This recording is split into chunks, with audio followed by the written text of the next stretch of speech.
اور پھر ہم آ جاتے ہیں حالیہ دور میں کہ شہباز شریف صاحب نے جو یہ اپنا ایک بیڑا سنبھالا کہ جب نواز شریف صاحب جیل میں تھے، پاکستان میں تھے اور مختلف سزائیں بھگت رہے تھے اور اسٹیبلشمنٹ کی لیفٹ سائڈ پہ تھے، تو اس وقت ہمارے جناب ان کے چھوٹے بھائی شہباز شریف صاحب نے، اور اس چیز کی تو ہمارے پاس انفارمیشن بھی ہے because I am first eye witness, Nawaz Sharif صاحب اس وقت نیب کی حراست میں تھے، اور شہباز شریف ایک دن وہ حراست میں نہیں تھے، تو شہباز شریف ایک دن ان کو مل لیں گے، اور یہ رومز وغیرہ بھی آپ کو پتہ ہے بگڈ ہوتے ہیں، تو وہاں پہ بیٹھ کے شہباز شریف نے ایک ایونچولی یہ اس چیز کو یاد رکھیے گا کہ کمپنی سے معاملات کو طے کرنے کے لیے ظاہر بات ہے انیشل تو بات چیت ہوتی رہتی ہے، خواجہ آصف اس میں کنڈوٹ بنے، چودھری تنویر ایک ان کے ہیں، سوری رانا تنویر ایک ہیں وہ کنڈوٹ بنے، پھر ملک احمد ہیں وہ باجوہ صاحب کے بڑے قریب تھے، ان کو بیٹا بنایا ہوا تھا انہوں نے، وہ بھی کنڈوٹ بنے، لیکن اصل چیز جو تھی وہ شہباز شریف، بیکاز یاد رکھیے کہ پاکستان کی جو آرمی یا ملٹری اسٹیبلشمنٹ ہے اس میں صرف اب آرمی چیف نہیں ہوتا، اس میں اور بھی بہت سارے چیزیں ہیں جس میں ایک نمبر ون ایجنسی بھی کافی بڑا رول ادا کرتی ہے۔ خیر اس وقت یہ انہوں نے اجازت لی نواز شریف سے، شہباز شریف نے، اور ایک پورا مینڈیٹ لیا نواز شریف نے، جس کی کچھ ڈائلاگ کیونکہ ہم نے خود اپنی کانوں سے چیزیں ریکارڈنگ سنی ہوئی ہیں، جس میں ان کا یہ بھی کہنا تھا کہ بھائی صاحب میں یہ برداشت نہیں کر سکتا، دیکھیں نا کہ میری بیٹی ہے مریم وہ بھی جیل میں ہے، اور آپ کا بیٹا ہے حمزہ وہ بھی جیل میں ہے، یہ ہمارے بچے ہیں، فلانا ہے ڈمکانا ہے، ہم نہیں لڑ سکتے اسٹیبلشمنٹ سے وغیرہ وغیرہ، تو مجھے آپ فل مینڈیٹ دیں۔ شروع میں نواز شریف صاحب جو اس وقت کی جو وہ ان کی بات چیت کی ریکارڈنگ تھی، اس میں نواز شریف جو تھے وہ بڑے ریلکٹنٹ تھے، غصے میں بھی تھے، وہ سمجھتے تھے کہ باجوہ کو بنانے والا میں ہوں، اور اس کی اتنی جرت کہ اس نے ہمارا پورا خاندان جیل میں ڈالا ہوا ہے، تو ایک ہوتا ہے انسان کا، تو وہ اس کا تھا، لیکن شہباز شریف نے کنونس کیا اپنے بھائی کو اور پورا فل مینڈیٹ لیا ان چیزوں کو نیگوشیٹ کرنے کا، اور پھر ہم نے دیکھا کہ اس کا امپلیمنٹیشن ایسے ہوا کہ اس ملاقات کے تقریباً 3 سے 4 ماہ کے بعد ہم نے نواز شریف کو پاکستان سے باہر جاتے دیکھا، اور پھر اس کے بعد ان کے معاملات اوپر نیچے تو ہوتے رہے، لیکن ایونچولی جو ہے وہ ڈیل ہو چکی، اور پھر 2022 میں ہم نے اس کو امپلیمنٹ ہوتے دیکھا۔ خیر اس کو فاسٹ فارورڈ کرتے ہیں، ڈیل کرنے والے جو اسٹیبلشمنٹ کے اس وقت گرو تھے جنرل باجوہ، ان کے ساتھ بھی ہاتھ ہو گیا، اور پھر ایک طرف سے میں سمجھتا ہوں کہ نواز شریف صاحب نے کوشش کر کے اور جس طرح سے بھی اپنا ایک زور چلا کر ان ڈیزائنز کے مطابق جو شاید اوریجنل ڈیزائنز کچھ ہوں، حالیہ جو اس وقت ہمارے چیف ہیں آرمی کے، ان کو چیف بنایا اور اس میں بڑا کلیدی کردار ادا کیا۔ نواز شریف صاحب نے یہ جب کردار ادا کیا تو انہیں یہ لگا، اور یہ ان کا ماننا تھا یا ان کا یہ جاننا تھا کہ وہ آنے والے دنوں میں یہ چیز ان کو پے آف کرے گی۔ ایک چیز جو نواز شریف نے دوبارہ سے غلطی کی، جو پہلے بھی ماضی میں ان سے ہوتی رہی، دوبارہ بھی ہوتے رہی، وہ یہ تھی کہ اگر آپ سمجھتے ہیں کہ اگر آپ کسی کو چیف بناتے ہیں تو وہ آپ کا بہت تابع دار رہتا ہے، تو یہ وہ بات مشہور جملہ شاید جنرل آصف نواز جنجوعہ کا تھا، جو مختلف کتابوں میں بھی کوٹ ہوا ہے کہ ان سے جب کسی صحافی نے پوچھا تھا کہ آر یو نواز شریف's مین، تو اس نے کہا کہ when you have 500,000 army standing under your command you are no one's man. تو یہ بات تاریخ نے پھر اپنے آپ کو دہرایا، نواز شریف کو واپس لایا گیا پاکستان، ان کے کیسز ختم کیے گئے، ان کے پورے خاندان کے کیسز ختم کیے گئے، ان کی مرضی کی اپوائنٹمنٹس تبادلے ہر چیز کی گئی، ان کو پوری اسٹیبلشمنٹ کا ساتھ دیا گیا، ان کو پورا پنجاب محسن نقوی ان کے ہاتھ میں دے دیا گیا، پنجاب میں ان کو فری ہینڈ دیا گیا، ان کو ہر طرح کی سپورٹ دی گئی، سب کچھ کیا گیا، اور ان کو یہ تاثر دیا گیا کہ جناب آپ ہی اگلے وزیر اعظم ہیں۔ آپ نے دیکھا ہوگا کہ نواز شریف جب پاکستان واپس آئے تو انہوں نے بڑی مشکل سے جو اپنا اصل بیانیہ وہ بنا کے بیٹھے تھے اپنے ایگزائل کے دنوں میں، ووٹ کو عزت دو، اس کو قربان کیا، اور بڑی مشکل سے اس ڈیل کے ساتھ جڑے رہے جو ان کے بھائی نے کی تھی، جس کا نتیجہ یہ تھا کہ نواز شریف دوبارہ سے وزیر اعظم بنیں گے، اور اسی ایمان کے ساتھ وہ دوبارہ سے میدان میں اترے تھے، although he was reluctant and I would say کہ ان کا کوئی اتنا اعتبار بھی نہیں تھا، لیکن پھر بھی ظاہری بات ہے اس دفعہ کا گارنٹور جو ان کا اپنا سگا بھائی تھا، نواز شریف صاحب اترے اور سب کچھ ہوا، انہوں نے وہ جناب لائے۔ اب دیکھیے سب سے انٹرسٹنگ بات یہ ہے کہ نواز شریف صاحب وطن لائے گئے، نہلائے دلائے گئے، دلہے بنائے گئے، بارات میں لے جائے گئے، لیکن آخر میں دلہنیا جو ہے وہ چھوٹے بھائی کے حوالے کر دی گئی۔ کیوں؟ اس کی وجہ یہ ہے کہ یہ میں سمجھتا ہوں کہ یہ کمپنی بہادر کا ڈے ون سے پلان تھا۔ میں بار بار اس چیز کا ذکر کر چکا ہوں کہ Nawaz Sharif is not acceptable ہم ان لوگوں کے ساتھ بیٹھے ہوئے ہیں، ہم ان لوگوں کو اندر سے جانتے ہیں۔ یہ ایک دفعہ جس شخص کو ریجیکٹ کر دیتے ہیں اور یہ کہہ دیتے ہیں کہ یہ بندہ سوٹیبل نہیں ہے، تو یہ دوبارہ اس کو نہیں لے کے آتے ہیں، اس کو استعمال ضرور کرتے ہیں۔ تو یہی ہوا ہے نواز شریف صاحب کے ساتھ، کہ چونکہ انہوں نے یہ الیکشن کروانا تھا اور جو ان کا چنندہ شخص تھا شہباز شریف، اس کا اپنا پولیٹیکل کیپٹل نہ صرف زیرو تھا بلکہ مائنس تھا، اور اسپیشلی وہ جو 14 ماہ کی پی ڈی ایم کی گورنمنٹ ہے اور اس میں جو اکانومی کا حال ہوا ہے، اس کے بعد تو بالکل ہی کوئی ایون فیس سیونگ نہیں ہونی تھی۔ تو اس لیے نواز شریف کو دوبارہ سے یہ پورا سمجھیے کہ سمجھا کے لایا گیا کہ جی آپ ہی اگلے وزیر اعظم کے کینڈیڈیٹ ہیں۔ لیکن پھر حالات ایسے پیدا کیے گئے کہ وہ نواز شریف اب خود ہی وڈرا کرنے پہ مجبور ہو گیا، کیونکہ اتنا کمپنی نے اتنا آرکیسٹریٹڈ اور برا سلوک ان کے ساتھ کیا۔ یہاں پہ یاد رکھیے کہ یہ جو عوام نے کیا، that was also in expected for the company. انہوں نے ضرور کسی اور طریقے سے نواز شریف کو مات کرنا تھا، یہ میں بھی جب عمران خان صاحب والے چیپٹر پہ بات کرتا ہوں تو وہاں بات کروں گا، لیکن جو نواز شریف کے ساتھ ذاتی حیثیت میں کیا، وہ صرف اس سمپل بات کا موازنہ کر لیجئے کہ اس وقت جو بہت بڑا تنازع ہے ووٹ چوری کا، وہ مسلم لیگ نون میں 2 سیٹوں کے اوپر تو بہت زیادہ ہے۔ ایک ہے نواز شریف صاحب کی لاہور کی سیٹ، اور دوسری ہے مریم نواز کی لاہور کی سیٹ، جہاں پہ وہ مہر لیاقت سے، سوری آئی تھنک مجھے ان کا نام نہیں آتا، جو مہر شرافت سے جو ان کی سیٹ ہے، وہ بھی متنازع سیٹ ہے، اور اس میں فارم 45 اور فارم 47 میں بہت گڑبڑ ہے۔ اور نواز شریف کی جو ڈاکٹر یاسمین راشد کے ساتھ کی سیٹ ہے، وہ فارم 45 اور 47 کی ہے۔ لیکن کیا یہ کمال حیرت کی بات نہیں ہے کہ ایسا کوئی چیز، اچھا یہ یاد رکھیے گا کہ اس وجہ سے نواز شریف اور مریم نواز کی بنیادی رکنیت کے اوپر ایک تلوار ہمیشہ لٹکتی رہے گی، اور کمپنی بہادر کبھی بھی ان مقدمات کا مکمل فیصلہ نہیں ہونے دے گی، کیونکہ اس سے دونوں باپ بیٹی انڈر کنٹرول رہیں گے۔ لیکن ایسا کوئی جو ہے سوالیہ نشان یا تلوار لٹکنا جو ہے وہ ممبرشپ کے اوپر، ایم این اے شپ کے اوپر، شہباز شریف کے اوپر نہیں ہے۔ تو کیا یہ سوال پیدا نہیں ہوتا کہ یار یہ ایسی کون سی بات ہو گئی کہ شہباز شریف کا جو انتخاب ہے بطور ایم این اے، اس کے اوپر تو ان کو بڑی ایک سیکیور سیٹ دلوائی گئی، جہاں پہ کوئی اعتراضات بھی نہیں ہیں، لیگل ہرڈلز بھی نہیں ہیں، جبکہ نواز شریف اور مریم دونوں کی اپنی بنیادی رکنیت بھی جو ہے وہ بھی کافی بڑا سوالیہ نشان ہے۔ تو یاد رکھیے گا کہ یہ جو ڈیزائنز ہوتے ہیں کمپنی بہادر کے، وہ کچھ ایسے ہی ہوتے ہیں، اور یہ تلوار اس لیے بھی لٹک رہی ہے کہ آلدو کمپنی بہادر مریم نواز کو as a compensation to Nawaz Sharif for not being made prime minister, chief minister بنانے پہ راضی تو ہو گئے ہیں، لیکن انہوں نے ایک چیک میٹ ضرور رکھا ہوا ہے کہ کل کو اگر اس نے کسی طریقے سے بھی ہمارے حکم کی خلاف ورزی کرنے کی کوشش کی تو پھر وہ نیچے سے کارپٹ کھینچا جا سکتا ہے۔ اب یہ تو ہے جناب نواز شریف صاحب کا اس وقت حقیقت۔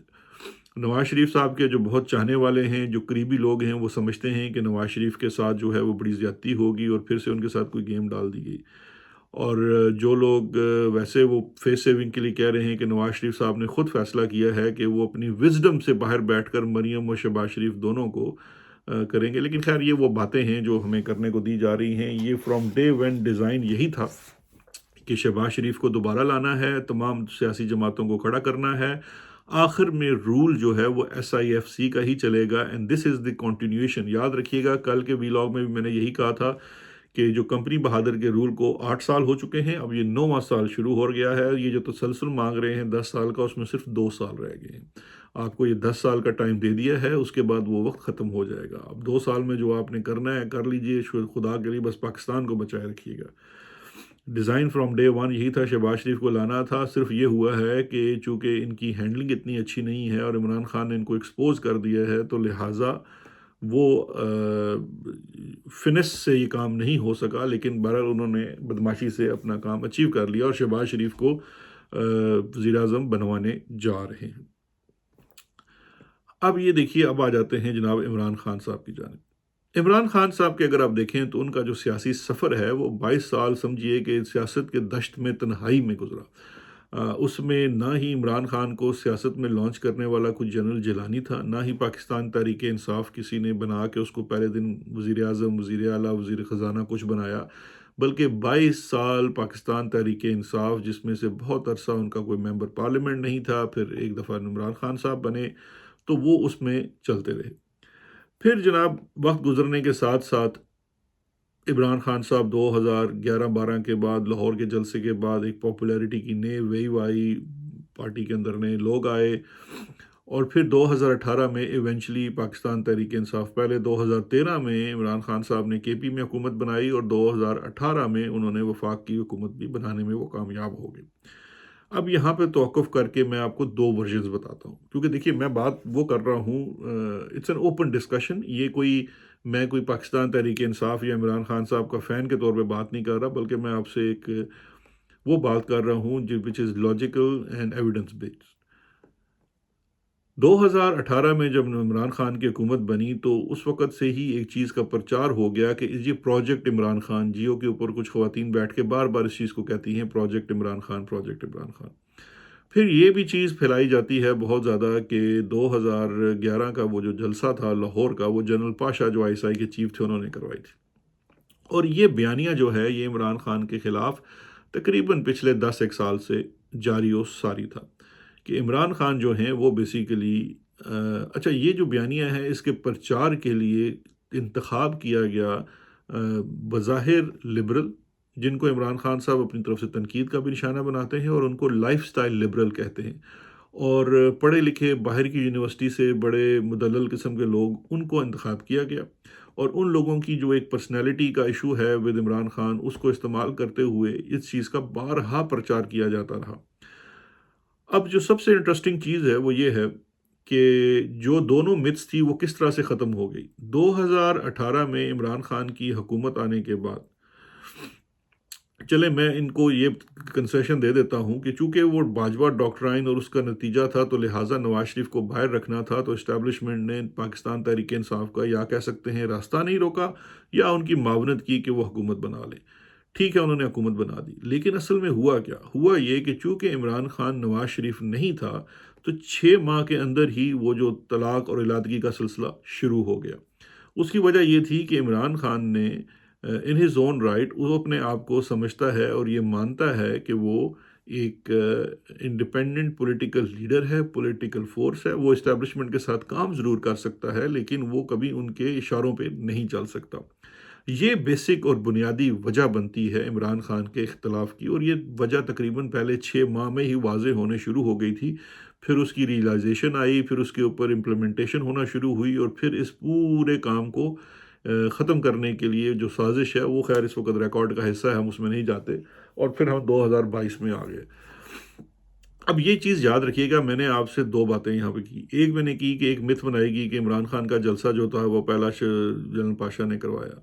تو جناب ان سے بھی زیادہ طاقتور، جنرل پاشا کے دور سے زیادہ ایجنسی کھل کے کھیلنے کے لیے 2023-24 میں تھی، 2 سالوں میں اس کا آدھا جلسہ بھی مسلم لیگ نون کا، نواز شریف کا نہیں کروا سکے،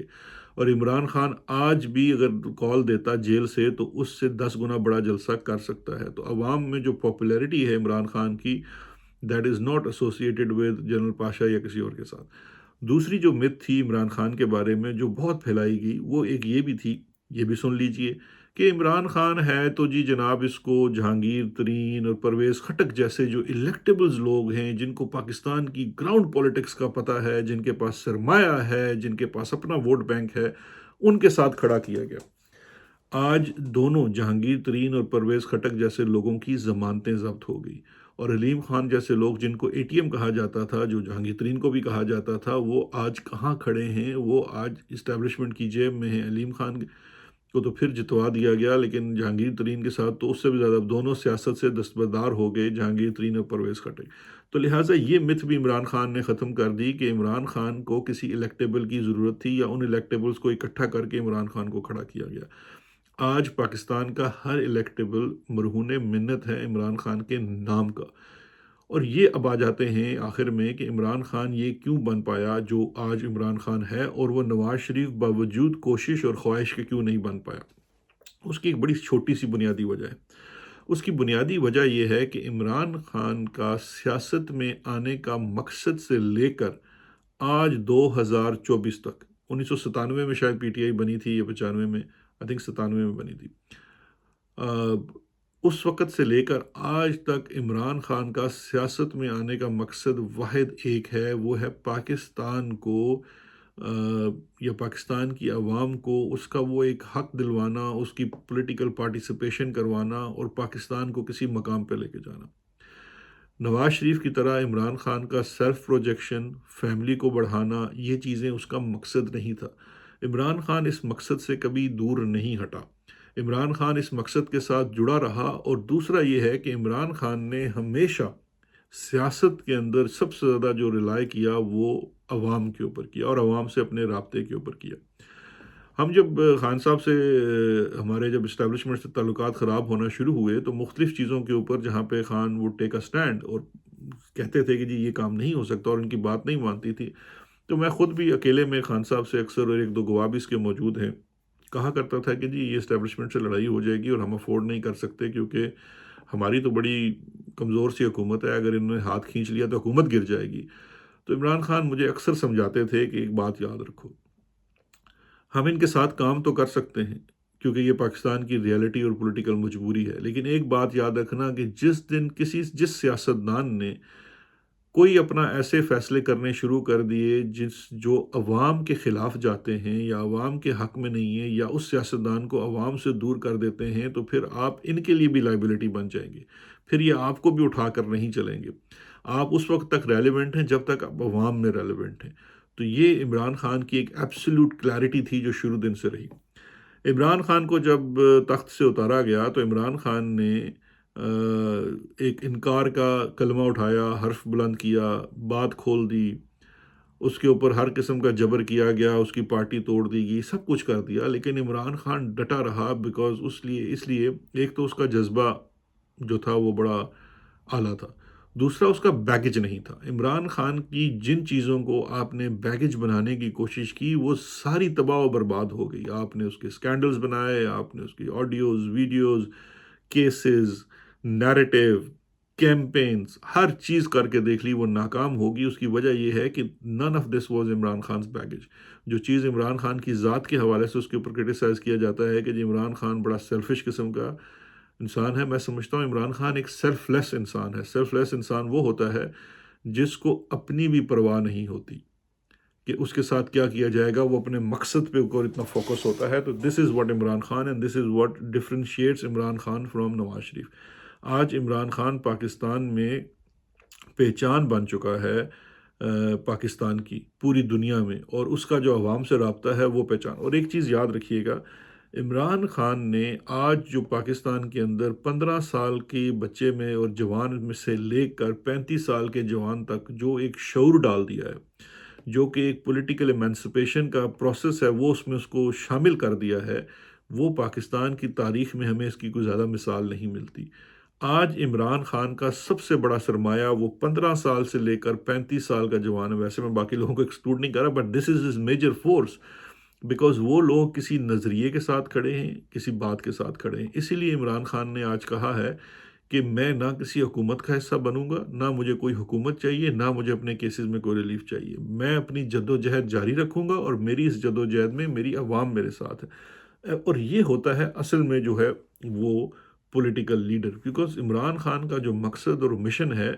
وہ پاکستان کے اس جوان کو جو 15 سے 35 سال کا ہے، جس کو اقبال تو اپنا شاہین نہیں بنا سکا، لیکن آج عمران خان اس کو اقبال کا شاہین بنا رہا ہے، وہ اپنی پرواز کر رہا ہے۔ اس نے اپنی پرواز کی ایک نشانی آپ کو 2024 کے الیکشن میں دی ہے۔